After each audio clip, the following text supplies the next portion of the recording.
नेपालमा कुनै पनि कम्पनी वा उद्योगमा काम गर्ने कामदार र व्यवस्थापन अर्थात् मालिकबीचको सम्बन्धलाई केले नियमन गर्छ होला?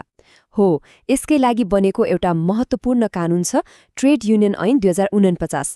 आज हामी यही ऐनको पाना पल्टाएर हेर्नेछौँ यसले कसरी कामदारहरूलाई एकजुट हुने अधिकार दिन्छ र उनीहरूको आवाजलाई बलियो बनाउँछ भनेर एकदमै सरल भाषामा। ल, आजको हाम्रो यात्राको नक्सा यस्तो रहनेछ। सबभन्दा पहिले यो कानूनको मूल उद्देश्य के हो त्यो बुझ्नेछौँ। त्यसपछि युनियनहरूको 3 तहको संरचना कस्तो हुन्छ भनेर हेर्नेछौँ।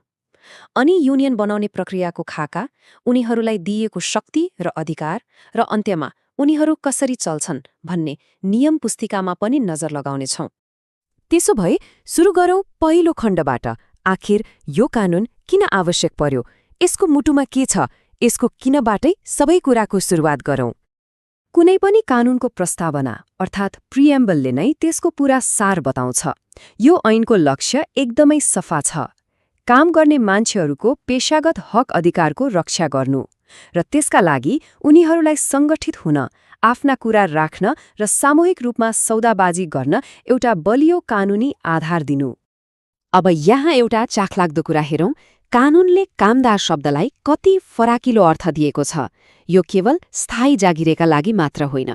अस्थायी होस्, करारमा काम गर्ने होस्, दैनिक ज्यालादारी गर्ने होस्, यहाँसम्म कि आफ्नै काम गर्ने स्वरोजगार व्यक्तिहरूलाई पनि यो ऐनले समेट्छ। मतलब यसको सुरक्षा छाता निकै ठूलो छ। त्यसो भए ट्रेड युनियन के हो त?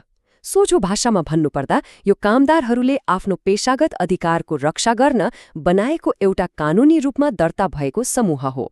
यो एउटा यस्तो औजार हो जसले उनीहरूको छरिएको आवाजलाई एक ठाउँमा ल्याएर सामूहिक र शक्तिशाली बनाउँछ। अब दोस्रो खण्डमा प्रवेश गरौँ। संरचना। नेपालमा युनियनहरूको संरचना कस्तो हुन्छ त?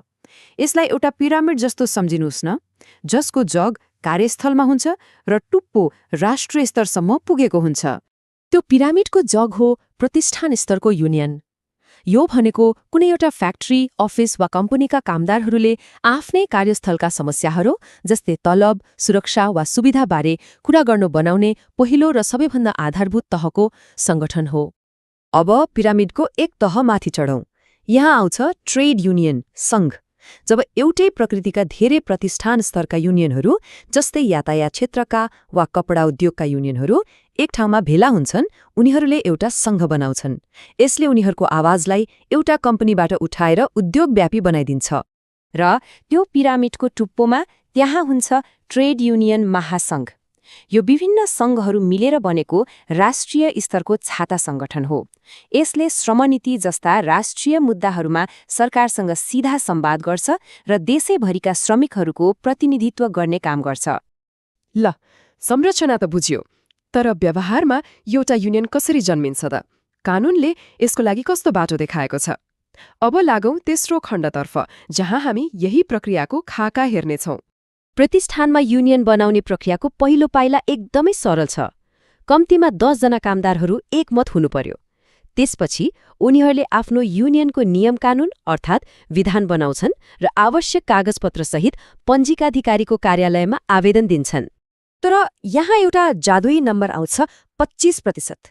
हो, 25%। केवल 10 जनाले आवेदन दिएर मात्र पुग्दैन। युनियनले कानूनी मान्यता पाउनका लागि त्यो कम्पनीका कुल कामदारमध्ये कम्तीमा 1/4 अर्थात् 25% सदस्य बनेको हुनैपर्छ। यो नै वैधताको मुख्य आधार हो। अब माथिल्लो तहमा यो सङ्ख्या अझै बढ्छ। एउटा ट्रेड युनियन सङ्घ बनाउन कम्तीमा 50 वटा प्रतिष्ठान स्तरका युनियनहरू एकै ठाउँमा आउनुपर्छ र एउटा महासङ्घ बनाउन त कम्तीमा 10 वटा यस्ता सङ्घहरू चाहिन्छ। यसले माथिल्लो तहको संरचनालाई बलियो र साँच्चैकै प्रतिनिधिमूलक बनाउँछ। ल, युनियन बन्यो, दर्ता पनि भयो। अब के त?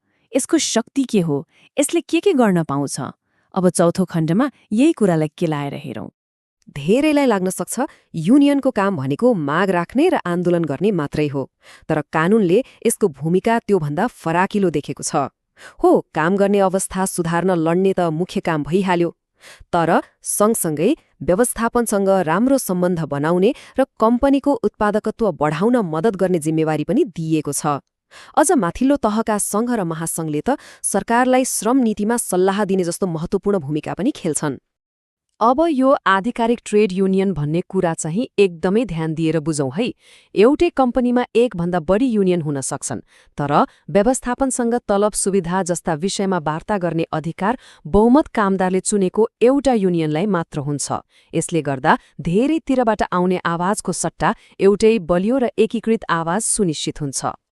अनि यो आधिकारिक मान्यता, यो शक्ति सधैँका लागि होइन नि। यसको म्याद हुन्छ जम्मा 2 वर्षको। यसको मतलब हरेक 2 वर्षमा युनियनले कामदारको विश्वास जितिरहनुपर्छ, नत्र भने कामदारहरूले अर्को प्रतिनिधिलाई चुन्न सक्छन्। यसले जवाफदेहितालाई पनि कायम राख्छ।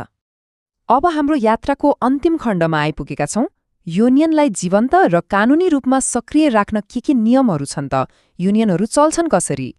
हरेक संस्था जस्तै युनियनहरूले पनि आफ्नो कानूनी वैधता कायम राख्न नियमित रूपमा नवीकरण मतलब रिन्युअल गर्नुपर्छ। प्रतिष्ठान स्तरको युनियनले हरेक 2 वर्षमा र सङ्घ तथा महासङ्घले हरेक 4 वर्षमा आफ्नो दर्ता नवीकरण गर्नुपर्ने कानूनी व्यवस्था छ।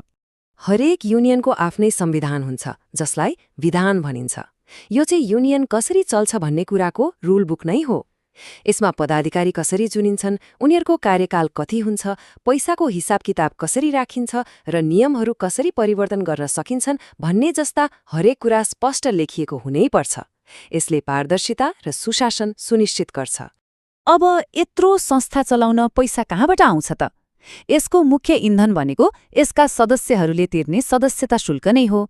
यसबाहेक उनीहरूले विभिन्न सङ्घ-संस्थाबाट कानूनी दायराभित्र रहेर अनुदान वा सहयोग पनि लिन सक्छन्। अन्तमा एउटा महत्त्वपूर्ण प्रश्न सोचेर टुङ्ग्याउँ। यो ऐनले श्रमिक र व्यवस्थापन बीचको सम्बन्धलाई एउटा निश्चित आकार दियो, त्यो पक्का हो। तर आजको गिग इकोनोमी, फ्रिल्यान्सिङ र रोजगारीको बदलिन्दो स्वरूपमा के यो 3 दशक पुरानो कानूनी खाकाले नयाँ